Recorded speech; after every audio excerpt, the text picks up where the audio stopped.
We're going to start with our, I'm going to unmute everybody here in a second, but I'm going to mute everybody for the invocation, and Tom Phoenix is going to lead that. Give me just a second, Tom, and I'll unmute you.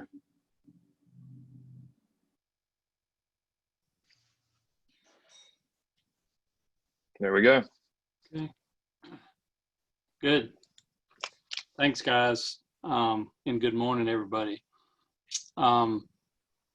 When Tony got in touch with me and asked me to do this, I got to thinking about it. You know, being a charter member and been in the club all these years, you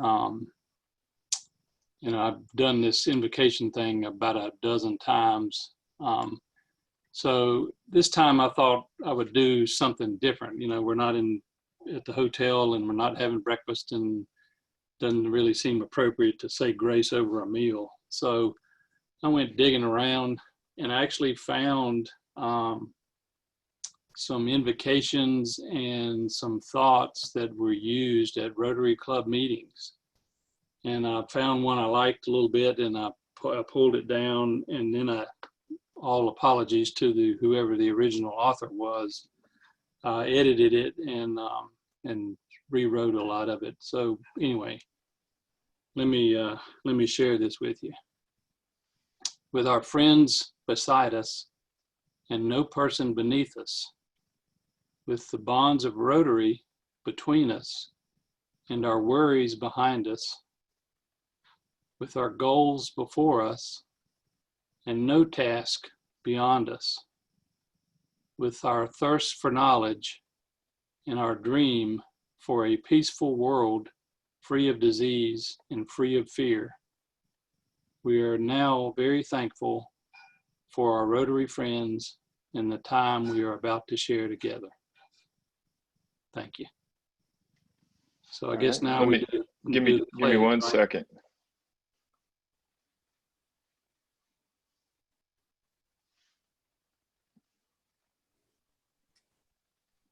All right, everybody needs to unmute now there.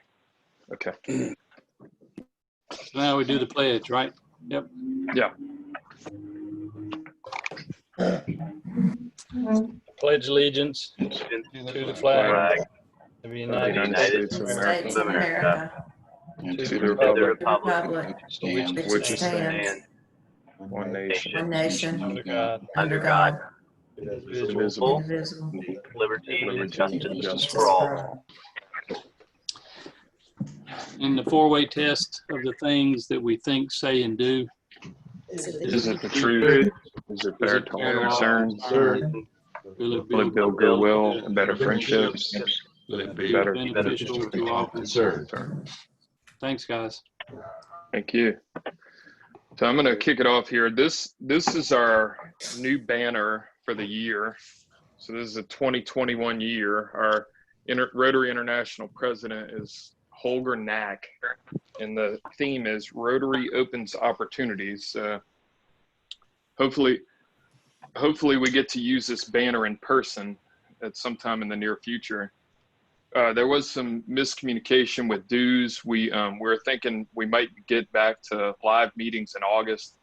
That was a bit premature. Until we know we're going back to live meetings, we're not going to be billing for meals yet.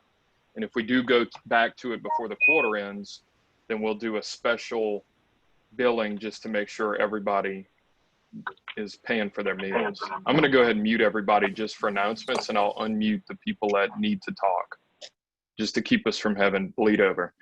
So a couple quick things. Walt asked me to make this announcement. We're not going to let Walt talk at all for this meeting. He's talked enough for last year. So Brad Guile wants to play in the Children of Vietnam golf tournament. Walt and Ralph already have a team, so he asked if I would ask if anyone else wants to play, please contact Brad Guile.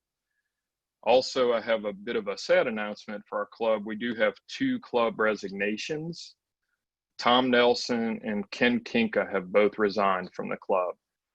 Both said personal reasons, somewhat vague reasons. I didn't dig too much. I guess Steve did talk to him a little bit. If you want to reach out to them and talk to them, I'm sure they would welcome it. Next, I'm going to have Lisa make an announcement about our fundraiser. Let me find you on here, Lisa. Are you the phone number, Lisa? All right. Guess I'll unmute everybody. I'm unmuted. Can you hear me? Yes. Good morning, everyone. Good morning. By the way, Morning.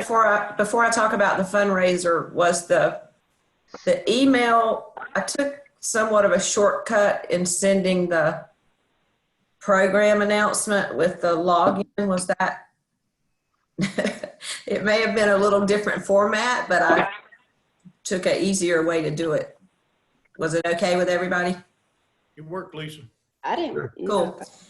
Okay, well, I will be sending out, Danielle and I have been working on a social media link for selling raffle tickets. And so I will be sending out an email probably tomorrow's Friday, yeah, with the link in it.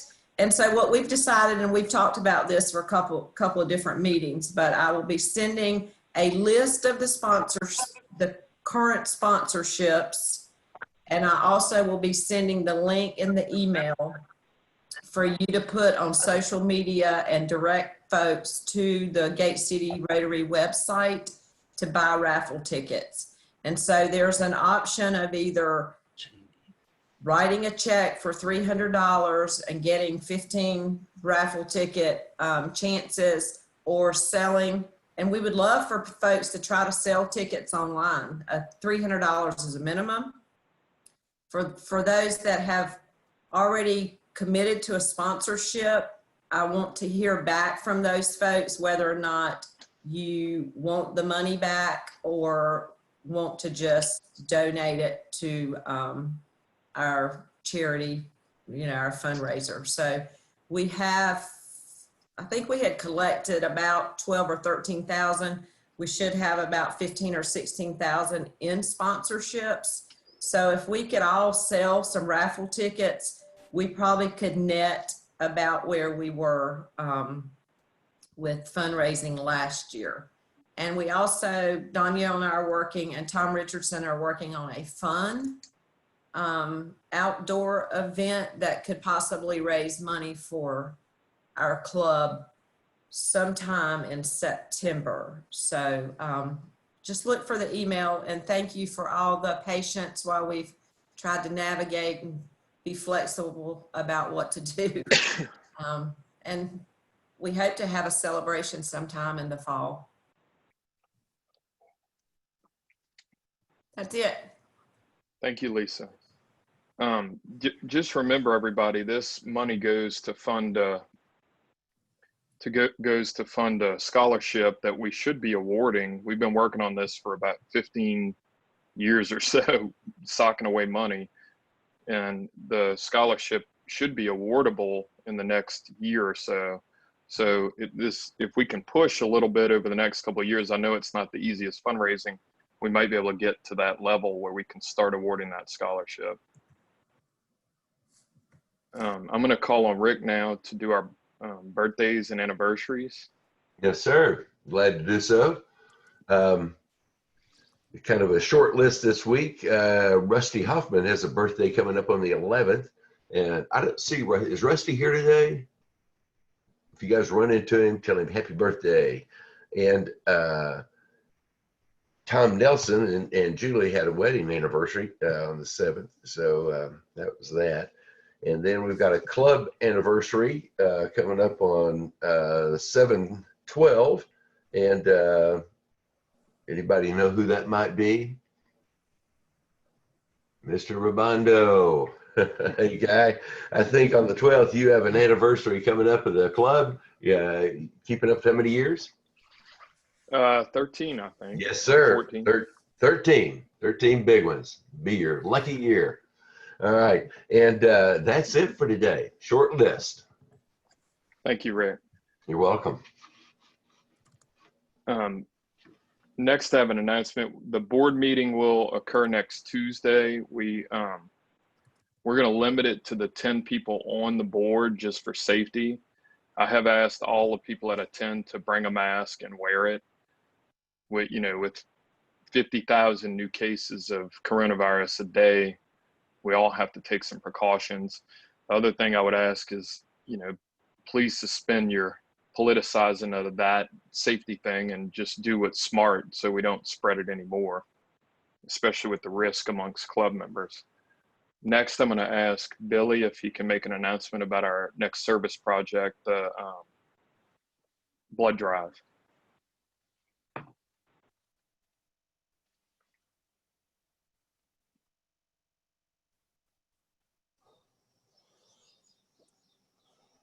Billy, you there? Hey, yeah, sorry guys.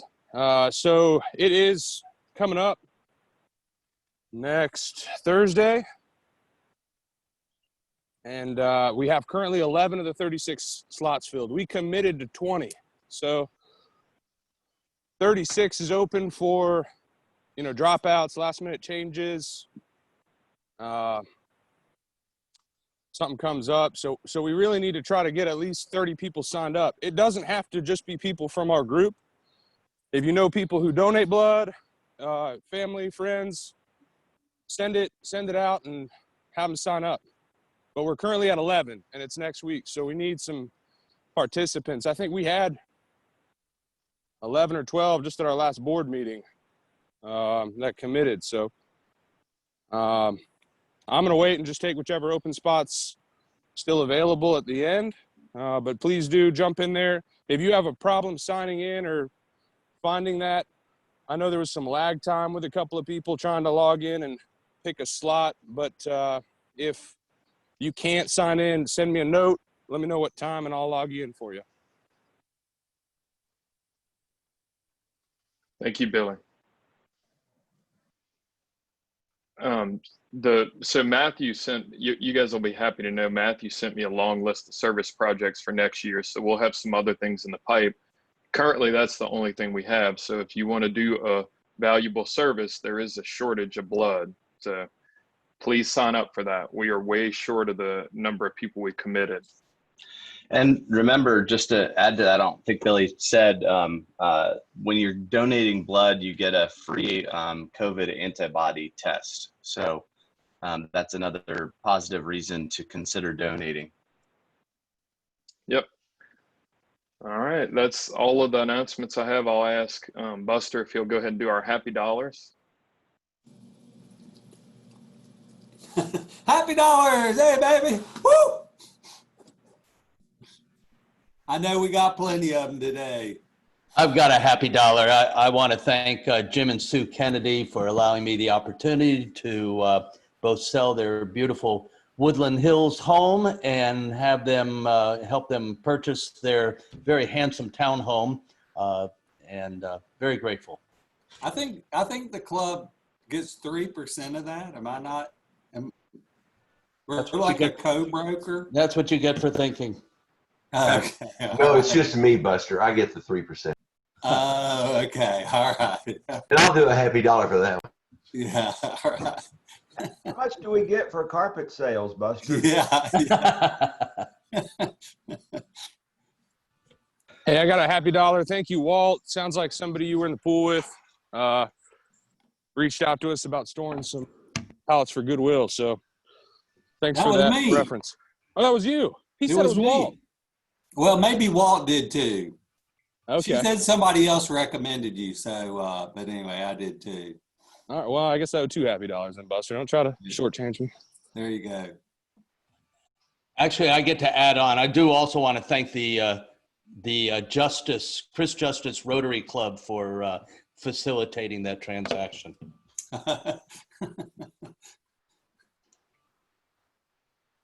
It's funny. I've got a happy dollar for last week. This past weekend, Cheryl and I celebrated our 17th year anniversary. And last week we went to Ocracoke, where we found that apparently the state bird of Ocracoke is the mosquito. But it was good fun, good camping, nice weather, and the pictures speak for a million words, which is there are about probably 4 people every 100 yards, which is right my style right about now. So had a good time and really enjoyed it. Yeah, camping at Ocracoke, that's some serious mosquito fun. Yeah. I have a happy dollar. My mother turned 87 on July 2nd, and she is a thriving, very energetic 87-year-old. I am taking my mother, who's 87, my uncle, who's 89 today, and my aunt, who is 80, to dinner tonight. And my mom is the only one that wears hearing aids, so it will be a very interesting and fun and loud dinner. But I'm blessed to have both my parents alive. My dad will be 88, 89 in a couple of weeks. Wow, that's nice. What time is dinner? About 4:30? Libby Close, Hill. 5:30.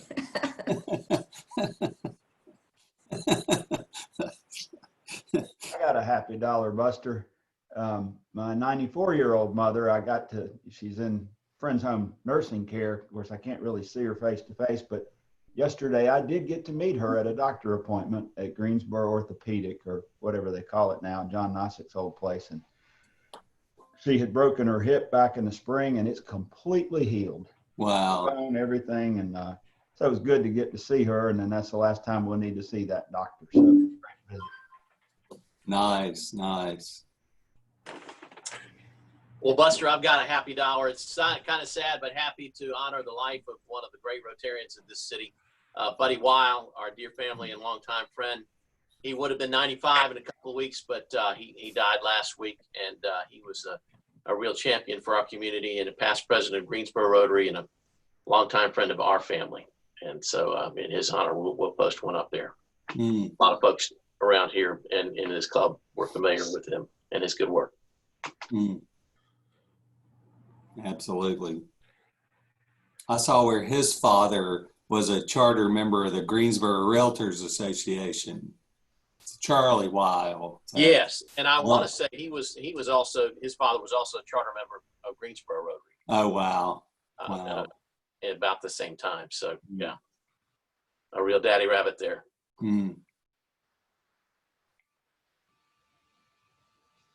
Anybody else?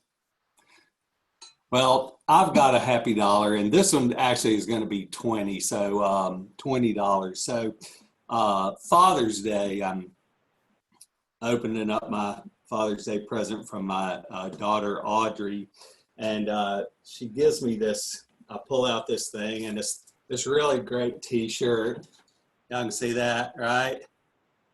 Everybody see that, Captain? So then I pull out this. So I, in November, am going to be Grandpappy Lewis. Grandkids are life's reward for not killing your kids. Yes, absolutely. Absolutely. So that's great news, exciting. Buster. Pardon? That's great news. You're going to have lots of fun. Yeah, it's a little boy, and they have tentatively named him Buster Quintus. So that's what we're calling him now. So anyway, I suggested Buster as a name. They didn't seem to like that very much. Anyway, so well done. Yes, I'm very excited. And anyway, so it sort of seems like going downhill to say that Grandpappy Lewis used to tell me about his grandpappy, great Grandpappy Lewis. He said he had the heart of a lion and a lifetime ban from the zoo. And a what? A lifetime ban from the zoo. Oh my God. And I'll mute myself. Thank you, Buster. I'm going to go ahead and announce our speaker Dwayne is a friend of mine. I've known him for many years now, and it's actually Chief Dwayne. Dwayne has served in the fire service for more than 26 years, with 16 years in an officer position. He's currently serving as Deputy Chief of Administrative Services, where he's responsible for construction projects, planning, budget, human resources, data collection, departmental credentialing, as well as other activities. Dwayne holds a master's in public administration from Columbia Southern University, a BA in ministry and leadership from Carolina Christian College, formerly known as Winston-Salem Bible College, and an AAS in fire protection technology from Guilford Technical Community College. He's a graduate of the National Fire Academy's Executive Fire Officers Program and has completed many other professional developmental courses in the National Fire Academy. Welcome, Chief Dwayne Church. Thank you, Guy. I appreciate it. What an honor to be here today. I really appreciate you all letting me come in and speak to you, and I will try my best not to bore you, and I'll try to make it as short as possible. I know that these are some crazy times. I really thought when Dr. Rabondo asked me to come speak to your group, I really thought I would be able to come enjoy a good breakfast with you all and see you face to face, but that just hasn't come to fruition. So here we are, Zoom meetings, and I have really gotten good at Zoom as well as you all probably have. This is something I had no idea about. I just wish I had some stock in Zoom before all this stuff hit. Crazy times for us in the Greensboro Fire Department, as well as probably you and your businesses. Our whole methodology for responding to emergency medical calls has totally changed in the last few months. It's even changed going to fire calls somewhat. So this morning what I want to do, I want to share my screen, and let me try to figure this out. Can you all see my screen?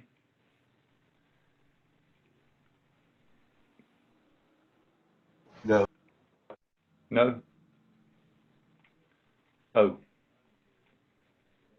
Can you see it now? Yes. Yes. Okay, good. All right. Okay.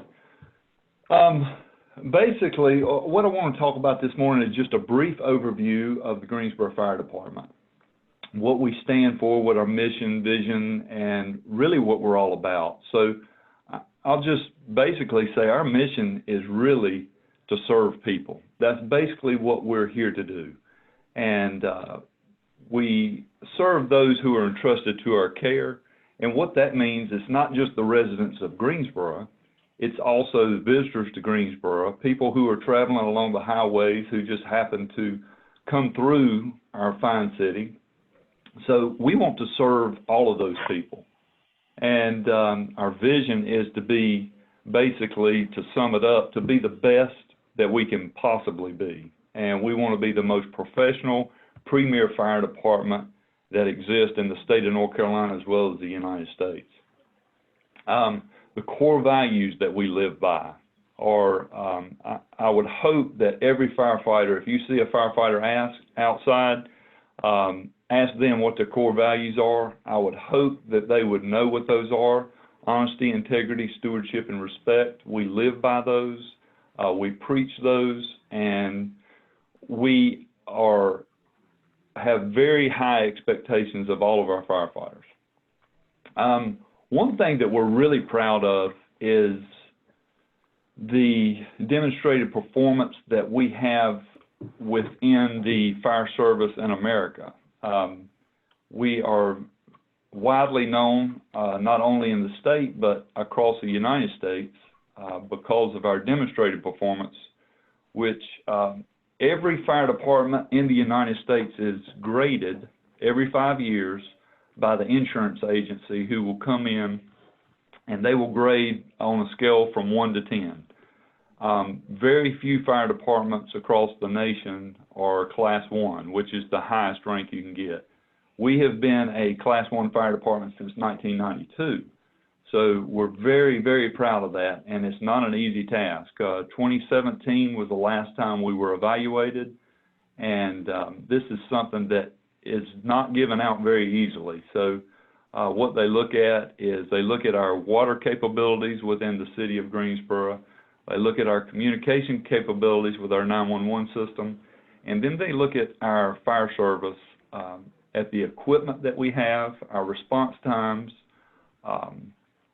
where our fire stations are located, how quickly we can respond to anywhere within the city. So this is something that we have to stay on top of. We can't just wait until 5 years from now or from 2017 and then say, oh yeah, it's time for our ISO rating. We have to keep up with this every day. We deal with this at some point every day.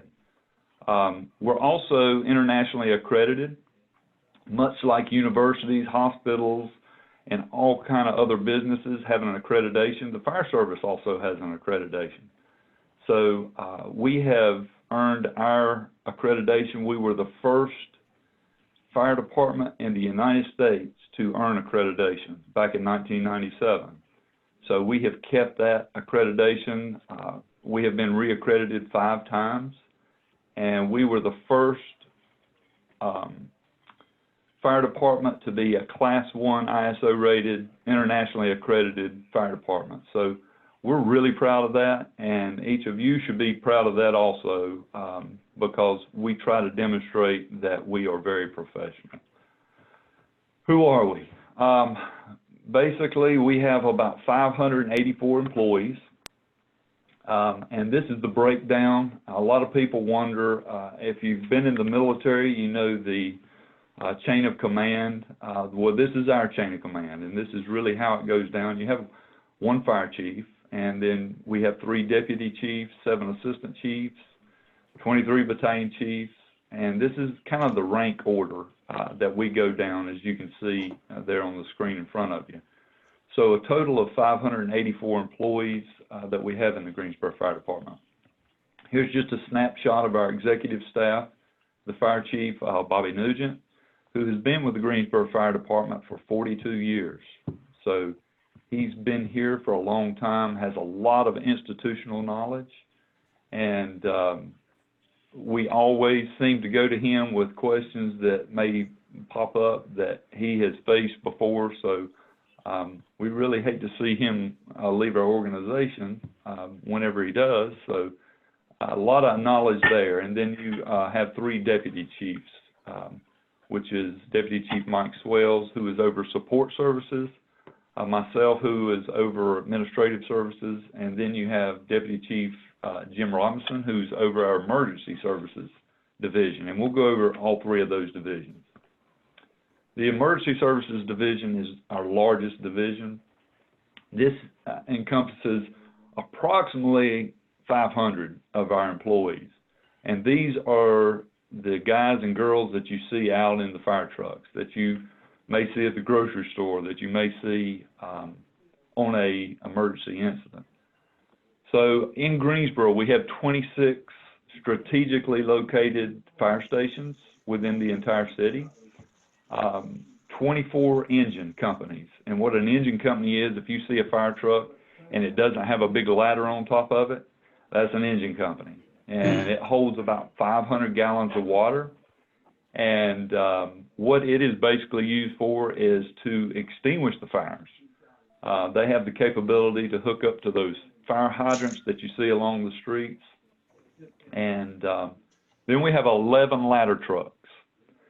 11 ladder trucks in the city, and those are the trucks that you see with the big ladders on top, and they range anywhere from 75-foot capability to over 100 feet that they can extend out to. We'll also have 1 heavy rescue, and that heavy rescue is a lot of our specialized responses. When you think of the fire department, a lot of people think that we just respond to fires and medical calls, but that is really not even a small part of what we do. We are an all hazards department, so If someone calls 911 and the 911 dispatcher doesn't know what to do, they're going to send the fire department. We respond to a lot of the trails. Many of you may utilize the hundreds of miles of trails that we have in the city of Greensboro. We respond to those. If someone has a medical emergency on a trail, we've got a bike team that will respond out to assist with those. A lot of you probably know on the west side of Greensboro, we've got a huge tank farm. That is the largest fuel tank farm on the East Coast. And a lot of people don't realize and that's a huge hazard for our city. So we have a foam task force, and many years ago, you all may remember that we did have one of those tanks catch on fire. That was really a nightmare for our department, but we were trained and prepared for that. We do have a task force with a lot of foam that is very expensive, that Colonial Pipeline has assisted us in purchasing a lot of that foam and the equipment that we use. We also have one of the best swiftwater rescue teams in the state of North Carolina. Anytime there's a hurricane at the coast or flooding in the mountains, Greensboro is one of the first people that the state calls because of our capabilities with swiftwater rescue.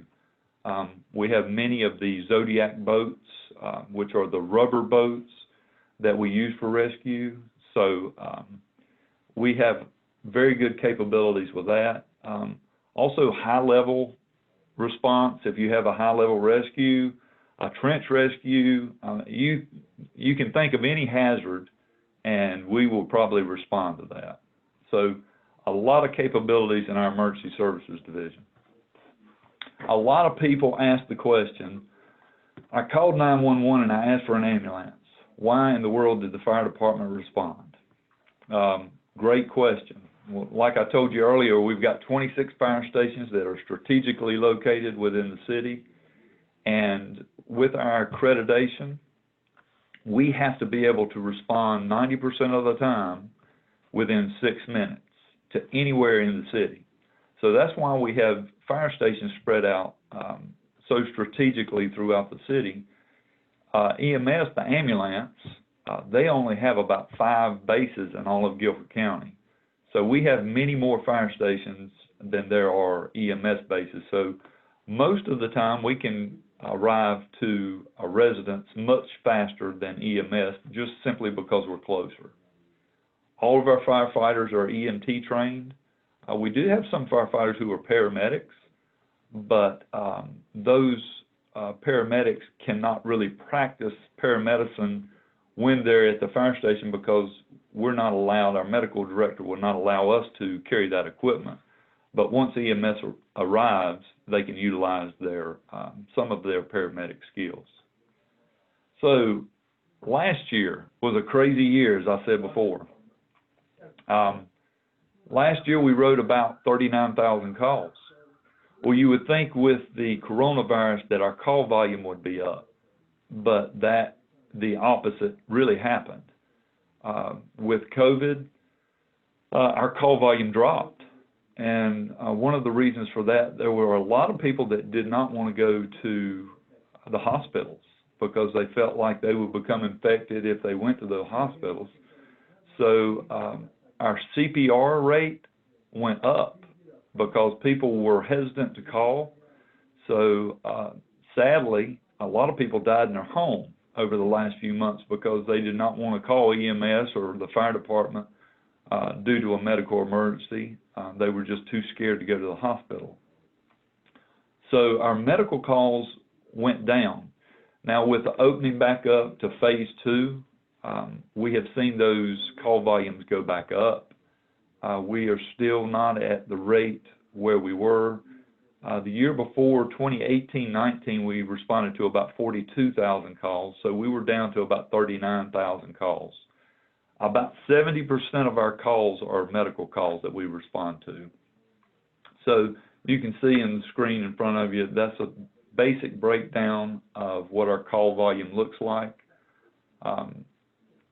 So you can see that. One thing that we are up on, and our call volume's up about 25%, is on hazmat calls. What that is due to is we have a lot of construction going on in the city of Greensboro, and you probably see it when you're driving around, a lot of digging going on. And when you see digging, a lot of times those people who are digging will hit gas lines, natural gas lines. So anytime a gas line is hit, we have to respond. And we'll go out there with our hazmat team and go out and respond to that. So basically, here's a look at our demand for service. And you can see, as I was saying earlier, in 2018-19, our call volume was about 42,000. And interestingly enough, the demand by the month, October is our busiest month.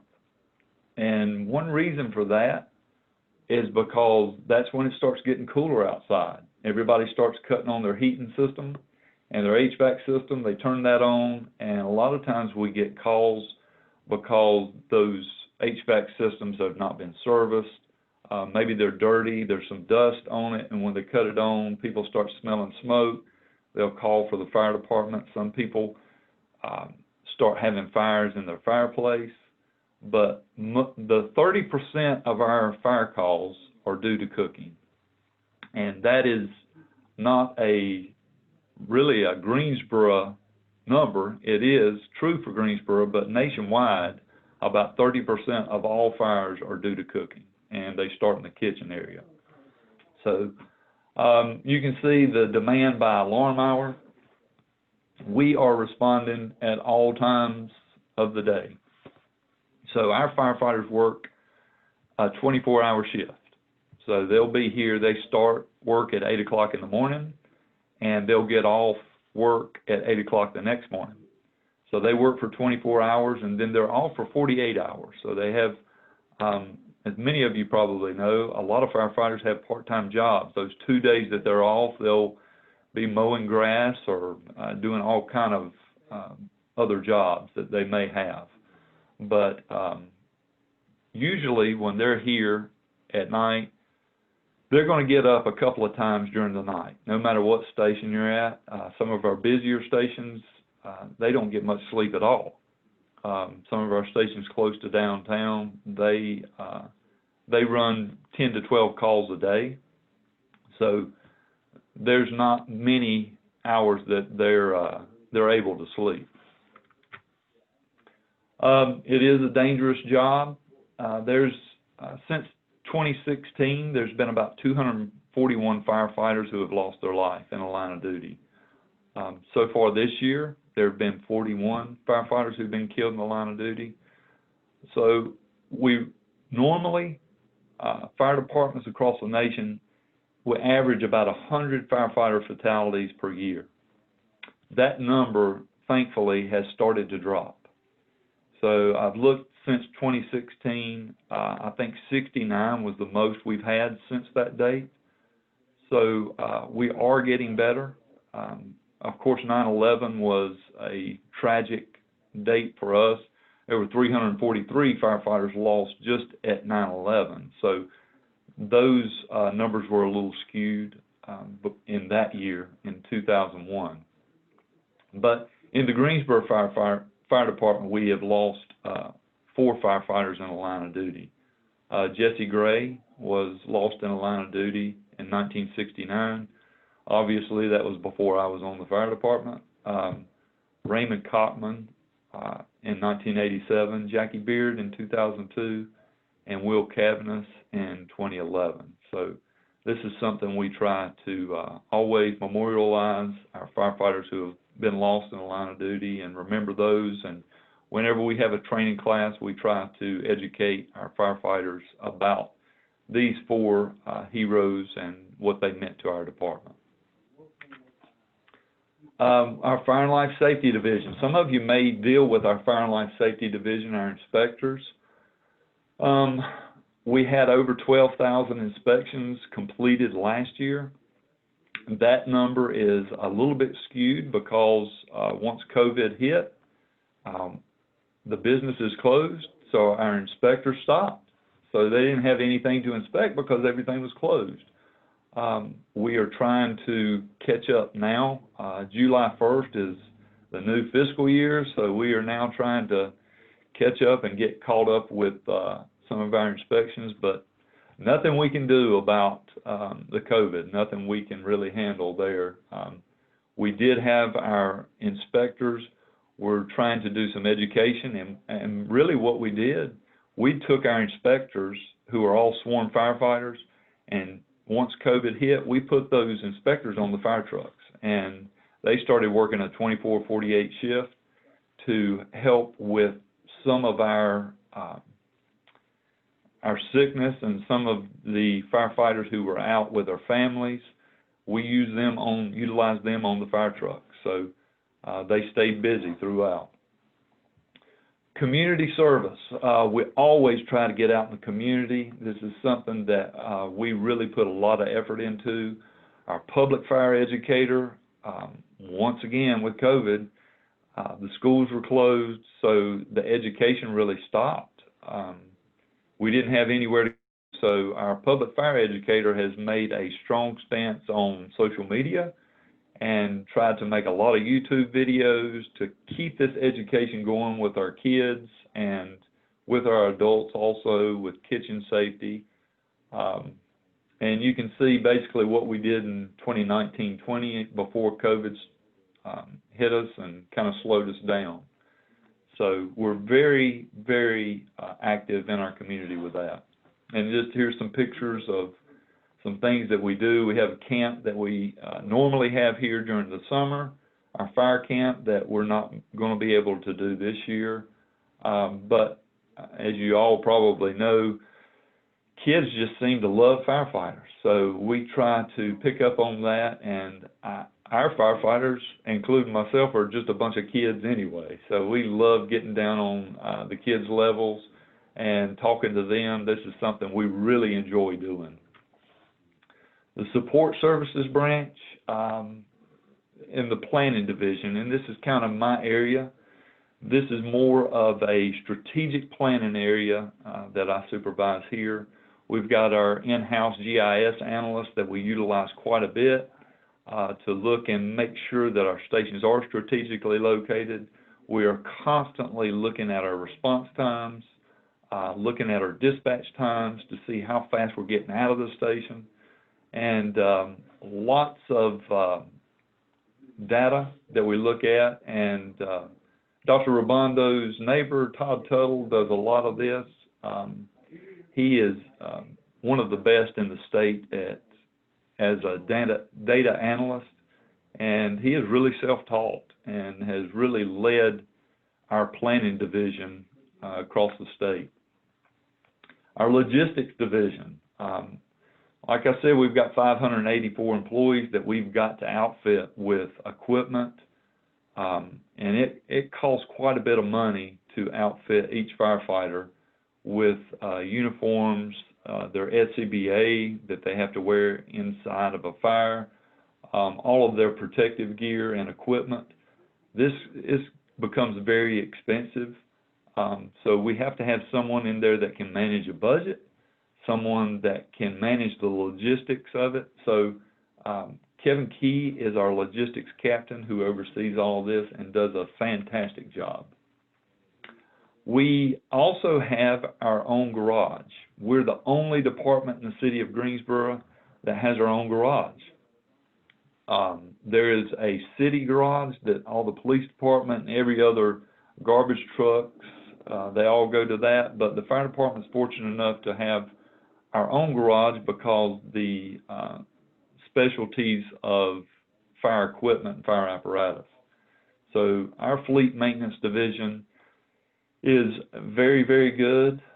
They've got over 100 vehicles that they service, and that's inclusive of some of our fire trucks, reserve fire trucks, some of the Tahoes that you may see, and some of our fire and life safety inspectors' vehicles. So they do a great job and they stay busy every day. So here's some phone numbers if you have any questions that you can think of. And there's some of the groups that you could contact. But with that, there's some of our social media sites. With that, I'm going to open it up for questions if anybody has any questions.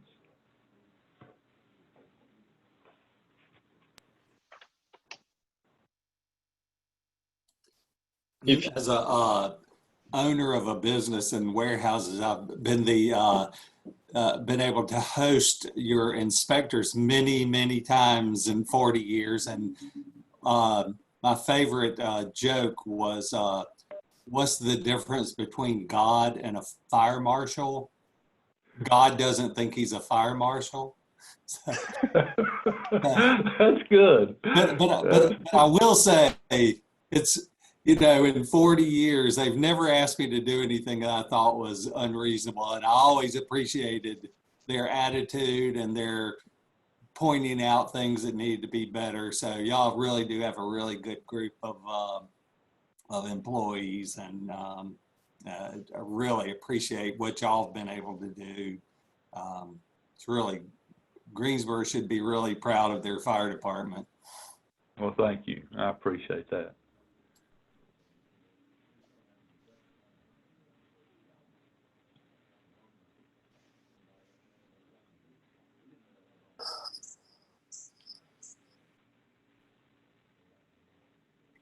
Anyone else? Dwayne, I think it was in 2007, Crescent Rotary hosted some firefighters from Japan, and I think it was 2007. And I remember they were immensely impressed with the Greensboro Fire Department and the capabilities that you guys had. And I mean, this guy, I've forgotten his position now in Japan, and his fire department is one of the big ones, but he was just over and over blown away with the Greensboro Fire Department. So that's thank you. A little old, but it's yeah, I appreciate you saying that. We do take a lot of pride in our fire, and a lot of people don't think about the fire service and the fire department until they really need it, but we do try to be as professional as possible. We try to get our people to be as professional as possible.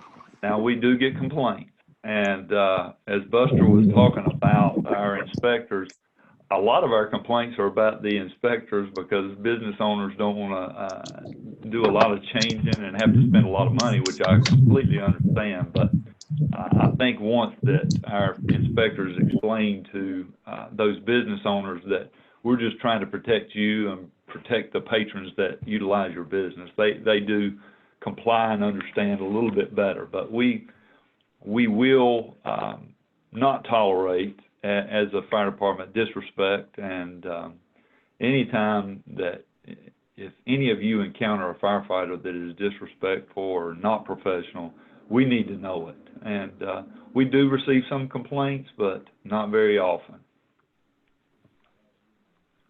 Hey, Dwayne, you commented we had a fast water response team here, correct? Yes. Well, I can understand that with all of the rivers and everything that we have around here in the rapids. But seriously, why do we have a fast water response team? And that's a good question, Rick, because I've even said that myself. We are located, as you all know, in the center of the state. And if there is a hurricane, a lot of those fire departments and rescue departments down east, they are so affected they can't really respond to assist down there. We're having to go down and save them. There are swiftwater rescues up in the mountains, and if that hits the mountains, they can't really respond. So we are located in the center of the state with this swiftwater rescue capabilities to respond to the coast or to the mountains, and that's the reason that we have gotten this. So Dwayne, I'm curious about the, are there many female firefighters? And how do you handle that in the stations? Do they? That's a great question. We have 38 female firefighters. And I think the first female firefighters were hired in 1978. Actually, when I came on the fire department in 1993, my captain was a female captain, and she was the first female promoted to captain. Very good, very capable, very organized. I learned a lot from her. Our stations, a lot of our stations were built in 1958. That was a big year that we had got a bond that we built those stations. Well, in 1958, there were no female firefighters. This was 20 years before the first female. So those stations are not built with capabilities of housing female firefighters. But we have spent money and adapted those stations, and we have created locker rooms and restrooms and shower rooms for females. So every fire station that we have now can house a male or a female. But the stations that we're building today have the capabilities for both male and female. I would think that would be a hard job for a woman. It's a hard job for a lot of people, and I came here from training. When I came to this position, I was in the training division and was the hiring official for the Greensboro Fire Department. And the last class I hired before I came here, I hired five females in one class. And I remember one of the classes we were going through and introducing ourselves, and one of the females said, I said, tell me something about yourself that nobody would know, something that would help me remember you. Well, one of the females spoke up and she said, I'm the first female in America to bench press over 300 pounds. I said, got it. I'll remember that. So we've got some tough girls and guys here. Wow. Chief, I am told by our homeowners insurance agent that by having such a highly rated fire department, that all of us who live in the city limits of Greensboro are blessed with substantially lower homeowners rates than would otherwise be the case. That is true. And that is one reason that ISO rating that we do every 5 years, that's one reason that we take it so seriously, is because not only does it make us look good, feel good, but it helps every resident in the city of Greensboro with their insurance rating. Their insurance rates are much lower because of that ISO rating. So that's one of the reasons we take it so seriously. Thank you. Mm-hmm. You awake?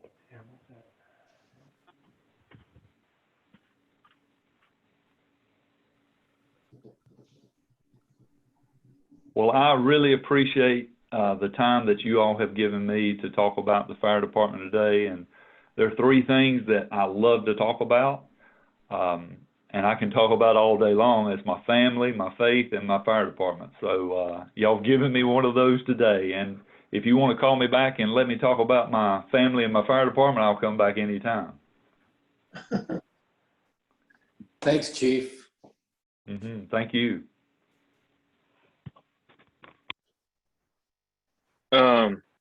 I'm trying to get you off the spotlight there, Dwayne, if you could take your screen down. Okay, thank you. So we're going to go ahead and wrap up our meeting. I do want to thank you for your service. What you guys do is insane. I've had the opportunity to walk through a fire site with a buddy of mine that's a firefighter after the fact, and it's unbelievable what y'all do, and I have a huge amount of respect. Part of the reason I joined the military was because of people like you who put your life in danger to protect all of us. So thank you very much. And you are welcome anytime in our club as a guest or as a member, even if you wanted to join. So very, very, very welcome. Thank you. So I'm going to go ahead and wrap up our meeting. I don't have a bell to ding and we don't have tickets to pull. I'm going to finish it with this. When we get to phase 3, I have worked on a plan to get us back to live meetings, and I'm currently working on it. So once we get to phase 3, we're going to keep it safe. We'll figure out a way for us to meet in person and get back to some good fellowship amongst all of us. All right, everybody have a good week. See you next week. Have a good one. Good week. Bye, everybody.